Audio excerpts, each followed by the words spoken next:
हरियाणा के मेवात और नूह के दंगों के बारे में आपने सुना ही होगा, जिसकी आग सिर्फ मेवात और नूह तक सीमित न रह के हरियाणा के और भी जिले जैसे गुरुग्राम, पलवल, फरीदाबाद तक पहुंच चुकी है, जिसकी वजह से कई इलाकों में धारा 144 लागू कर दी गई है, तो कई जिलों में इंटरनेट को बंद करना पड़ा। गुरुग्राम जैसे साइबर सिटी, जहां पे दुनिया के बड़े बड़े आईटी कंपनियों के हेडक्वार्टर है, जो कि 24 घंटे इंटरनेट पे काम करते हैं, वहां भी इंटरनेट की सर्विस को बंद करना पड़ा। इसके साथ साथ हरियाणा के कई स्कूल कॉलेजों को भी बंद कर दिया गया है। जैसा कि आपको पता ही होगा कि 31 जुलाई को सावन के सोमवार के दिन मेवात में बजरंग दल और विश्व हिंदू परिषद के द्वारा शोभा यात्रा का आयोजन किया गया था, जिसमें लगभग 2 से 3 हजार हिंदू शामिल हुए थे। शोभा यात्रा मेवात के कुछ इलाकों से निकलकर भोलेनाथ के एक मंदिर में जाके रुकने वाली थी, लेकिन इस बीच मुस्लिम समुदाय के लोगों ने अचानक से हिंदुओं पर पत्थरबाजी शुरू कर दी और गोलीबारी भी होने लगी। सोचिए, यह सब कभी हमें जम्मू कश्मीर में सुनने को मिलता था, और आज हाल यह है कि दिल्ली से सिर्फ 80 से 100 किलोमीटर दूर मेवात में खुलेआम पत्थरबाजी कर रहे हैं गुस्सैल भीड़ ने हाथों में हथियार लेके हिंदुओं पे हमला करना शुरू कर दिया, जिसके चलते हिंदुओं को मंदिर में छुपने के लिए मजबूर होना पड़ा।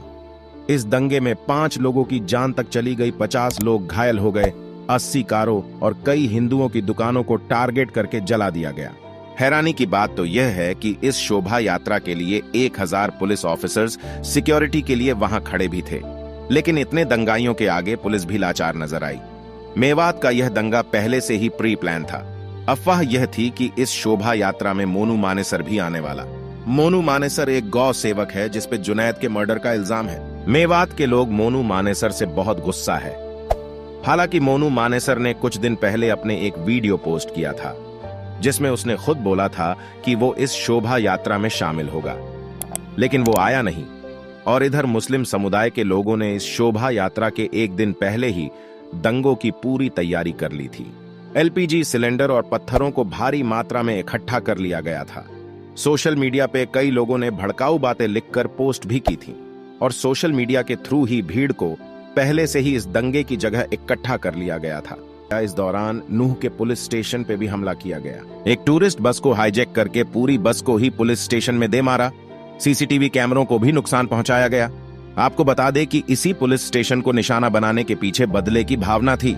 असल में कुछ महीनों पहले इसी पुलिस स्टेशन के द्वारा मेवात में एक रेड मारी गई थी, जिसमें कई साइबर फ्रॉड करने वालों को पुलिस ने पकड़ा था। रेड को सफल बनाने के लिए 100, 200 या 1000 नहीं, बल्कि 5000 पुलिस ऑफिसर्स की टीम को एक साथ जाना पड़ा। मेवात भारत का वो इलाका है जहां पुलिस भी जाने से डरती है।